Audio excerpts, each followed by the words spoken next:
All right. Hey, welcome to this book review today. That's right, we're doing book reviews because I read a lot of books. And what I'm finding is that though I read a lot of books, I also need time to process what the books are about. Maybe you are on a mission to read books, like I am. I love reading. I have totally bought into leaders are readers. And I thought, I'm a leader, so I should be reading. Now, reading has lots of benefits. It helps our brains stay plastic, neuroplasticity. Don't really know the noun for that, but essentially it allows us to continue to be evolving, and we need that because when we get older, our brains naturally go into atrophy. So we need to make sure that our brains are always expanding and learning and growing, and one way to do that is through reading. So today, I'm going to share about a book I read this year. Now, many of you have probably read this book, and many of you are probably more knowledgeable about the content and the story and the backstory.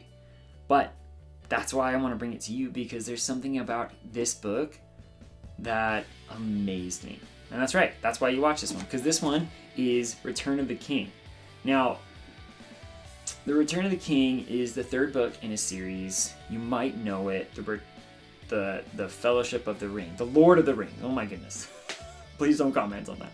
The Lord of the Rings trilogy. J.R.R. Tolkien created a wonderful, fantastical world that allows us to enter into adventure, to process through our own motives, friendship, companionship, loss, victory.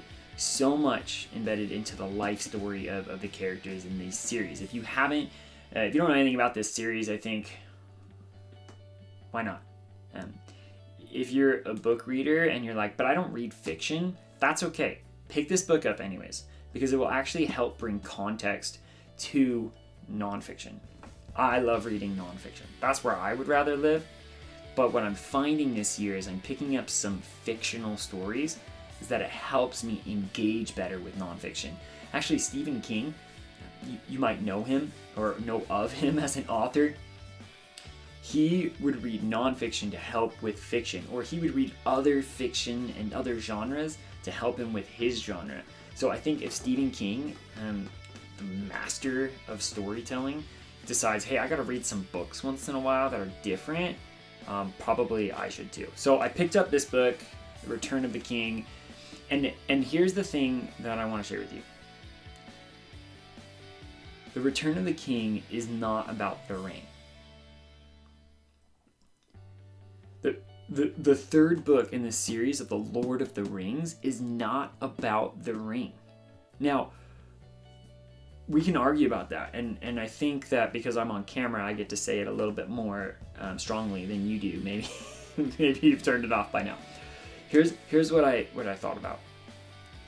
The whole trilogy, I'm thinking about Frodo and them getting to the ring to Mount Doom to destroy it. That's what I'm thinking about. I'm thinking about this awesome moment, this huge climax of the ring being destroyed and that being the focus, and they've conquered this thing that has lured and tempted and destroyed the world, destroyed nations, destroyed hearts. I think that's the climax. But do you know how long Tolkien talks about the ring being destroyed? Barely a sentence. There are, between this whole series, over 1,000 pages in this version of the stories. And the destroying of the ring is less than 2 lines on 1 page across that entire thing. Why? Because the book isn't about the ring. It's actually the return of the king. That's what it's about. And as I read this, and I read that moment, and I had to reread it because I thought I missed it, because I did. I thought, wait, my life isn't about the thing I'm conquering either. There's more to my life than just the thing I'm doing, the goal that I'm achieving. There's a mission behind my life that is greater than the goal that I'm achieving. For instance, for the longest time, I had heard that like school and going to college was the thing to do. You might have heard that similar story. And it's a great gift that is given to us in our generation that no other generation and people in the world still fight for and die for every single day. And so I don't want it to come across like I'm not grateful.